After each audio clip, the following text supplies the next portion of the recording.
Assalamualaikum warahmatullahi wabarakatuh. Halo, apa kabar buat teman-teman pejuang NIP dimanapun kalian berada? Semoga teman-teman semua dalam keadaan sehat selalu. Jumpa lagi bersama saya Bahtiar Movie dalam channel 1000 Jalan.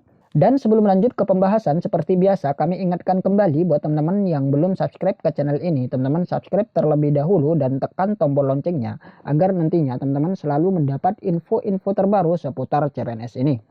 Baik teman-teman, pada video kali ini kami akan membahas mengenai pengisian formasi kosong, yang mana kurang lebih ada sekitar 19.732 formasi kosong di CPNS tahun ini, yang terdiri dari instansi pusat dan instansi daerah. Yang nantinya formasi yang kosong tersebut akan diisi oleh pelamar lain yang memenuhi syarat dan berperingkat terbaik dalam jabatan dan kualifikasi pendidikan yang sama. Jadi buat teman-teman yang gagal di SKB atau kalah nilai dengan pesaing-pesaingnya, teman-teman jangan berkecil hati terlebih dahulu karena masih memiliki kesempatan untuk lolos dengan mengisi formasi kosong ini. Teman-teman tinggal tunggu saja nanti pengumuman resminya. Kemudian ini adalah beberapa info terbaru yang perlu teman-teman ketahui. Yang pertama yaitu pengisian formasi kosong berdasarkan sistem BKN secara acak. Nah, jadi pengisian formasi yang kosong ini nanti otomatis terisi sendiri berdasarkan sistem BKN, teman-teman. Berdasarkan nilai tertinggi dalam jabatan dan kualifikasi pendidikan yang sama. Jadi teman-teman nanti jangan kaget apabila nama teman-teman tiba-tiba berpindah lokasi formasi yang semula melamar di lokasi formasi A misalkan, kemudian tiba-tiba namanya berpindah berada di lokasi formasi B. Nah, ini tandanya teman-teman masuk dalam optimalisasi formasi kosong tersebut. Jadi teman-teman tidak bisa memilih lokasi formasi sesuai keinginan. Mau tidak mau teman-teman harus mengikuti lokasi formasi yang telah ditetapkan oleh sistem BKN tersebut. Dan apabila nanti misalkan teman-teman keberatan dengan lokasi formasi yang ditentukan oleh BKN atau jarak lokasi tersebut terlalu jauh misalkan, teman-teman bisa mengundurkan diri sebelum mendapatkan NIP. Karena apabila teman-teman mengundurkan diri setelah mendapatkan NIP, maka teman-teman akan mendapat sanksi yaitu tidak bisa mengikuti rekrutmen CPNS pada tahun berikutnya. Jadi seperti itu. Kemudian yang nomor 2 yaitu pelamar yang tidak lolos diberi kesempatan untuk menyampaikan sanggahan. Nah, jadi pada rekrutmen CPNS tahun 2019 ini banyak sekali hal-hal baru yang ditetapkan oleh BKN, teman-teman. Salah satunya yaitu masa sanggah, yang mana nantinya BKN memberikan peluang bagi pelamar yang dinyatakan tidak lolos untuk mengajukan atau menyampaikan sanggahan atas pengumuman hasil seleksi CPNS 2019. Yaitu selama 3 hari terhitung sejak pengumuman hasil seleksi diterbitkan, yaitu tanggal 1 sampai tanggal 3. Hal ini untuk mengakomodir pengaduan dari peserta terhadap hasil pengumuman yang disampaikan oleh masing-masing instansi, teman-teman. Dan perlu diketahui juga unsur yang dapat disanggah ini adalah hal-hal yang dapat berdampak pada perubahan hasil seleksi. Contohnya seperti serdi. Misalkan waktu pendaftaran awal teman-teman mengunggah serdi. Kemudian setelah pengumuman akhir, serdi yang teman-teman unggah tersebut ternyata tidak terhitung sebagai nilai maksimal SKB yaitu 500 poin. Sehingga teman-teman dinyatakan tidak lolos karena kalah nilai dari pesaing-pesaingnya. Nah, dengan kejadian seperti ini, teman-teman nanti bisa mengajukan sanggah pada masing-masing instansi yang mana nanti pihak instansi akan mengecek kembali serdi yang sudah teman-teman unggah. Dan apabila sanggahannya diterima, maka kemungkinan teman-teman akan dinyatakan lolos. Karena nilai serdi itu bobotnya 500 poin, teman-teman, atau nilai maksimal SKB.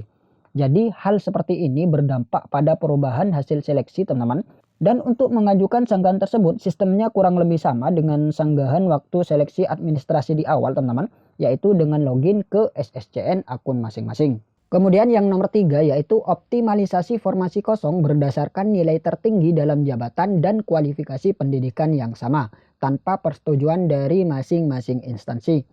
Nah, jadi pengisian formasi kosong ini tidak perlu persetujuan dari masing-masing instansi, teman-teman. Berdasarkan Permenpan nomor 23 tahun 2019, di sana aturannya sudah jelas, yang mana apabila ada formasi yang kosong atau formasi yang belum terpenuhi, ini bisa diisi oleh peserta lain yang memiliki jabatan dan kualifikasi pendidikan yang sama dan berperingkat terbaik. Jadi nanti instansi mengikuti ketentuan dari BKN, teman-teman, selaku ketua tim pelaksana, yang mana nanti masing-masing instansi akan menerima hasil rekapan akhir dari BKN yang nantinya akan diumumkan kepada pelamar melalui website masing-masing instansi.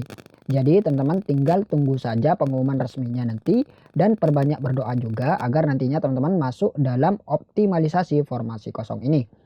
Dan pada rekonsiliasi kemarin BKN sudah melakukan konfirmasi kepada masing-masing instansi, tapi bukan tentang pengisian formasi kosong ini teman-teman, tapi mengenai hal-hal lain seperti SKB yang digunakan seperti apa, apakah hanya menggunakan CAT saja atau ada tambahan tes lain, kemudian bobot dan nilai SKB yang masuk ke dalam pengolahan nilai itu berapa, dan juga validasi proses verifikasi dokumen seperti sertifikat pendidik, dan hal-hal lain seperti pelamar yang mengundurkan diri, ketidaksesuaian persyaratan, dan lain sebagainya. Kemudian ini adalah contoh optimalisasi formasi kosong yang sudah dijelaskan oleh Deputi BKN teman-teman pada live briefing kemarin. Di sini ada kode PL1 yaitu perpindahan antar jenis formasi dengan jabatan dan lokasi formasi yang sama, serta memenuhi kualifikasi pendidikan dan passing grade formasi umum, pusat, dan daerah. Nah, jadi kode PL1 ini adalah perpindahan antar jenis formasi, teman-teman. Jadi yang berpindah adalah jenis formasinya saja. Misalkan formasi yang umum berpindah ke formasi khusus atau formasi khusus berpindah ke formasi umum. Dan untuk lokasi ini tetap, teman-teman. Kita lihat di sini, di formasi umum ini yang dibutuhkan ini sebanyak 3 formasi. Otomatis pelamar yang berhak lolos adalah pelamar yang berperingkat 3 terbaik, yaitu dengan kode 005, 043, dan 022. Nah, jadi 3 pelamar inilah yang berhak lolos di formasi umum tersebut, teman-teman. Sedangkan pelamar lain dengan kode 096, 085, dan 259 ini tidak lolos, teman-teman. Tapi karena di lokasi formasi tersebut ada formasi khusus yang belum terpenuhi, maka pelamar yang tidak lolos di formasi umum tadi otomatis akan mengisi formasi khusus yang kosong tersebut. Kita lihat di sini, ini ada 2 formasi khusus, teman-teman. Yang pertama yaitu formasi disabilitas, kemudian formasi lulusan terbaik. Nah, di lokasi formasi lulusan terbaik ini sudah ada 1 pelamar yang mengisinya, teman-teman. Tinggal 1 lagi yang belum. Nah, jadi pelamar yang mengisi di formasi lulusan terbaik ini adalah pelamar yang gagal di lokasi formasi umum, yaitu dengan kode 096. Pelamar dengan kode 096 ini otomatis akan mengisi di formasi lulusan terbaik, teman-teman. Karena 096 ini berperingkat terbaik di antara pesaing lainnya yang gagal, yaitu 096 otomatis akan berpindah atau mengisi di formasi lulusan terbaik. Kemudian di formasi disabilitas juga ada 1 formasi kosong yang belum terpenuhi, teman-teman. Maka diambil dari di bawahnya peserta 096 yaitu 085. Nah, jadi 085 ini otomatis akan mengisi di formasi disabilitas tersebut. Kemudian ini adalah contoh optimalisasi formasi kosong dengan kode PL2, teman-teman, yaitu perpindahan antar lokasi formasi dalam 1 jabatan selama memenuhi passing grade dan kualifikasi pendidikan. Nah, kita lihat di sini. Di sini jabatan sama, teman-teman, yaitu sama-sama guru IPA ahli pertama. Kita lihat di sini. Ini ada 5 SMP, teman-teman. Yang pertama yaitu SMPN 1 dengan 1 formasi, SMPN 2 dengan 1 formasi, SMPN 89 1 formasi, dan SMPN 7 2 formasi, dan SMPN 119 ini 2 formasi. Nah, jadi awalnya SMPN 7 dan SMPN 15 ini kosong, teman-teman, tidak ada pelamar sama sekali. Namun SMPN 7 dan SMPN 15 ini terisi setelah perpindahan antar lokasi formasi. Kita lihat di sini yang SMPN 7. Nah, di sini kita lihat, teman-teman. Di sini SMPN 7 dengan pelamar kode 002, keterangan yaitu PL2. Nah, ini dia, teman-teman, perpindahan antar lokasi formasi. Kita lihat 002. Nah, jadi awalnya peserta dengan kode 002 ini melamar di SMPN 1, teman-teman. Tapi karena di SMPN 1 dia tidak lolos kalah saing, maka otomatis pelamar tersebut berpindah atau mengisi di lokasi formasi lain, yaitu di SMPN 7.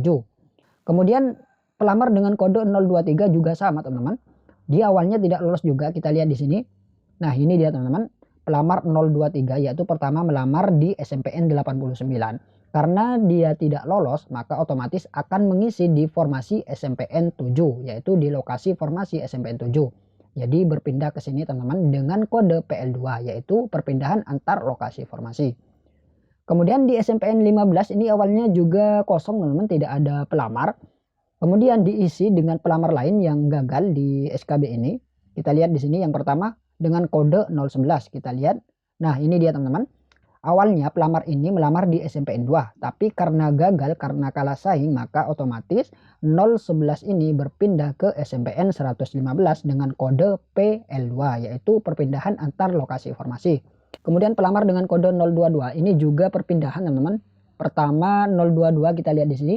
022 ini pertama melamar di SMPN 89, kemudian karena statusnya PTL yaitu tidak lulus, maka otomatis dia akan berpindah atau mengisi di SMPN 115. Jadi seperti itu. Baik, itulah informasi sedikit dari kami. Semoga video ini bermanfaat. Wassalamualaikum warahmatullahi wabarakatuh.